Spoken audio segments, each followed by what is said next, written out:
Salut et bienvenue dans New Deal, le podcast Slate IFRI TTSO qui décortique l'actualité américaine en compagnie de Laurence Nardon, responsable du programme Amérique à l'IFRI. Bonjour Laurence. Bonjour Romain. Alors Laurence, les médias retentissent du succès diplomatique de Trump avec la libération des otages israéliens, bien sûr. Mais pendant ce temps-là, et c'est peut-être très bien pour Trump, on ne parle plus du shutdown. Vous savez, cette fermeture des institutions fédérales qui entre dans sa 4e semaine. Je rappelle que ce sont 900 000 fonctionnaires qui sont mis à pied, tandis que 700 000 continuent à travailler, les fonctionnaires indispensables, sans pouvoir être payés pour l'instant. Aucune concession en vue de part et d'autre chez les républicains et chez les démocrates. Sur le budget, les négociations sont au point mort, comme quoi il n'y a pas qu'en France que la situation est bloquée. Mais revenons aux US et expliquez-nous, Laurent, ce qui se passe dans cette histoire de shutdown, et surtout si c'est une occasion pour les démocrates de reprendre l'initiative, eux qui semblent être totalement mutiques depuis l'avènement de Trump. C'est vraiment ce qu'ils essayent de faire, on va le voir. Mais pour revenir sur le démarrage de ce processus de shutdown, ce qui s'est passé, c'est que les élus du Congrès n'ont pas réussi à se mettre d'accord pour voter un budget pour l'année fiscale 2026, qui commence, comme vous le savez très certainement, le 1er octobre 2025 et qui ira jusqu'au 30 septembre 2026. Les années fiscales, comme on dit, sont décalées par rapport au calendrier normal. Les élus n'ont même pas réussi à voter une continuing resolution, ce qu'ils font pourtant d'habitude. C'est un texte qui permet de maintenir les montants de crédit pendant quelques semaines, quelques mois, le temps de trouver un compromis. Donc, en l'absence de budget ou de continuing resolution, tout s'est arrêté à minuit le 1er octobre. J'évoquais la France à l'instant et ses blocages, mais chez nous, si on ne vote pas le budget à temps, tout ne s'arrête pas immédiatement.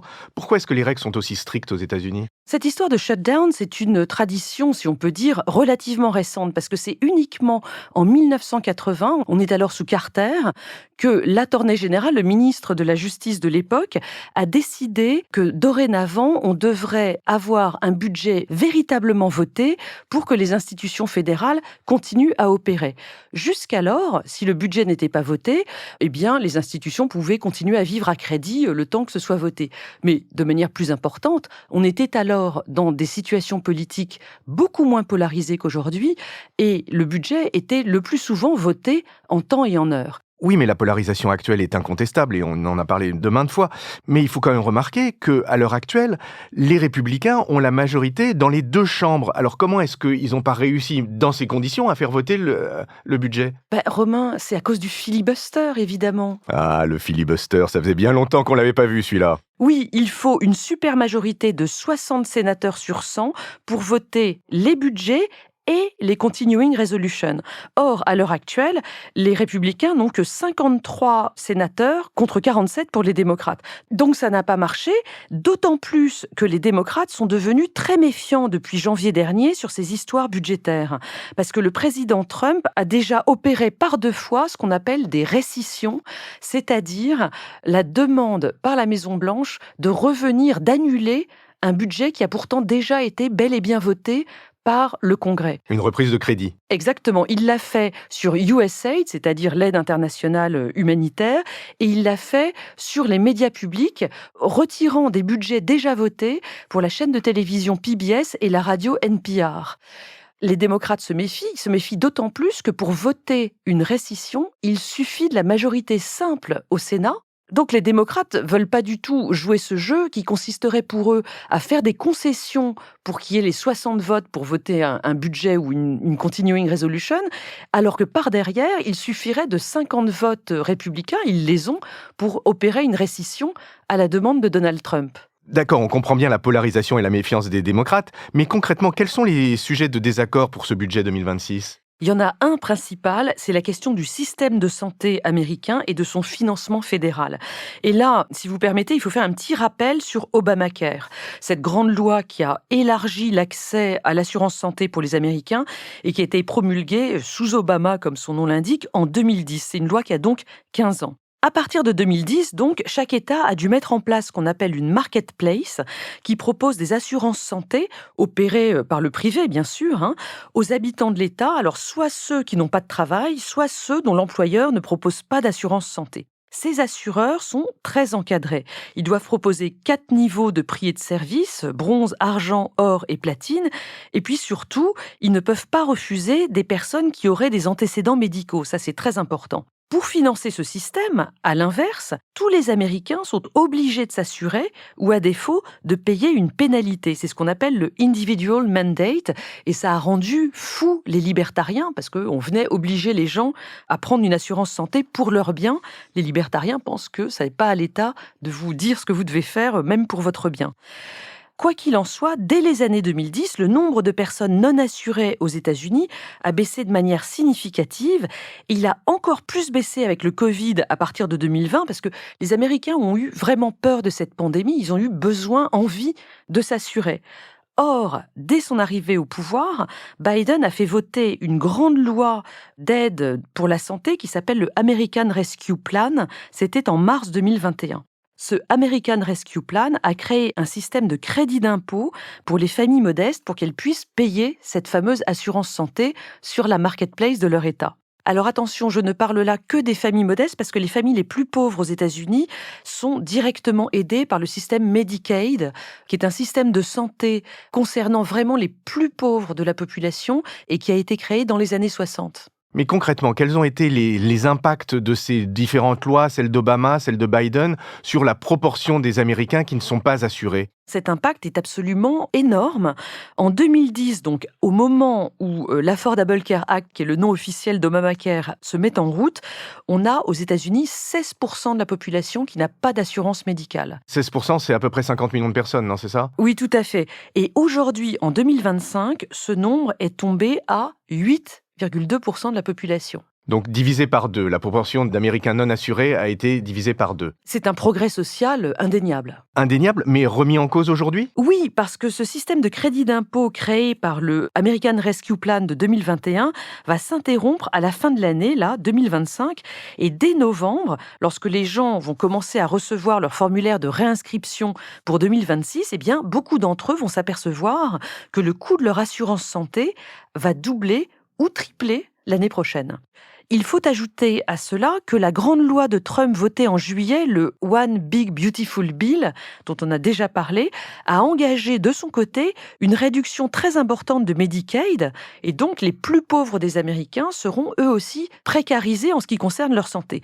Bref, les démocrates comptent là-dessus pour que l'opinion publique se réveille. Oui, on comprend que les démocrates se mobilisent là-dessus, même en dehors d'un calcul politicien. Mais est-ce que ça va marcher, cette mobilisation démocrate ? Alors c'est pas sûr parce qu'évidemment les républicains ripostent de l'autre côté. Depuis le début des négociations sur le budget et encore plus avec le shutdown, ils dénoncent tous ces crédits d'impôt pour les assurances santé comme des cadeaux faits aux opérateurs privés. Et pire encore, les chaînes complotistes expliquent à longueur de journée que les démocrates veulent étendre l'assurance santé aux immigrés illégaux, ce qui est complètement faux, c'est vraiment de l'ordre de la propagande, mais ça marche évidemment auprès de l'électorat MAGA.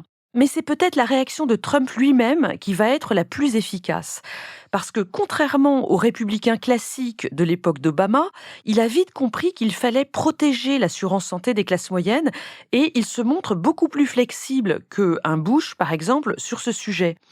Il pourrait donc tout simplement céder dans les semaines qui viennent sur cette question de l'aide aux ménages modestes en termes de santé, ce qui priverait les démocrates de leur angle d'attaque très politicien ces temps-ci, et laisserait la campagne pour les élections de mi-mandat se concentrer sur les sujets MAGA qui marchent du tonnerre de Dieu, comme par exemple l'immigration, la criminalité, le wokisme, etc. Et à ce moment-là, les démocrates se trouveraient sans aucun argument ? Ben oui, parce que ça leur tirerait un peu le tapis de sous les pieds.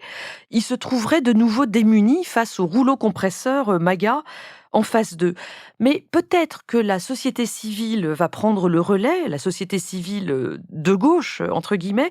Il y a une manifestation No Kings qui est prévue ce samedi 18 octobre. No Kings, qu'est-ce que c'est ? Alors, c'est un cycle de manifestations. Il y en a déjà eu une le 14 juin dernier qui avait réuni 5 millions de personnes dans le pays, dans plus de 2000 endroits différents. No Kings, c'est un slogan quand même très efficace et surtout en 2026, puisque nous allons fêter les 250 ans de la Déclaration d'indépendance. La Déclaration d'indépendance, en 1776, elle déclare que les 13 colonies britanniques veulent se séparer de la Grande-Bretagne et surtout du roi de l'époque, George III, qui, dans tout le texte de la Déclaration d'indépendance qui a été rédigé par Jefferson, est vraiment pointé comme un tyran absolu duquel les nouveaux Américains doivent absolument se défaire. On reprend donc aujourd'hui cette figure du tyran pour désigner Trump, qui se prend pour le nouveau roi de l'Amérique, le nouveau tyran de l'Amérique. Enfin, c'est frappant parce que je vous ai demandé de détailler No Kings parce que ça n'évoquait pas grand-chose pour moi et j'ai pas l'impression que ça a été beaucoup couvert par les médias, ça. Oui, c'est tout à fait vrai. En juin dernier, on en avait à peine entendu parler. Alors peut-être que 5 millions à l'échelle de l'Amérique, c'est pas beaucoup, parce que si on divise par 2000 endroits, j'ai fait ce calcul, ça donne 2500 personnes Très par beau calcul, manifestation. Laurence. Bon, mais peut-être que cette fois-ci, donc samedi prochain, le 18 octobre, il y aura plus de personnes dans les rues. La situation est quand même assez intéressante parce que, à l'heure actuelle, on a la garde nationale qui est déployée dans plusieurs villes. Est-ce que ça va entraîner un effet de peur ou au contraire un effet de mobilisation supplémentaire? Bon, on verra bien.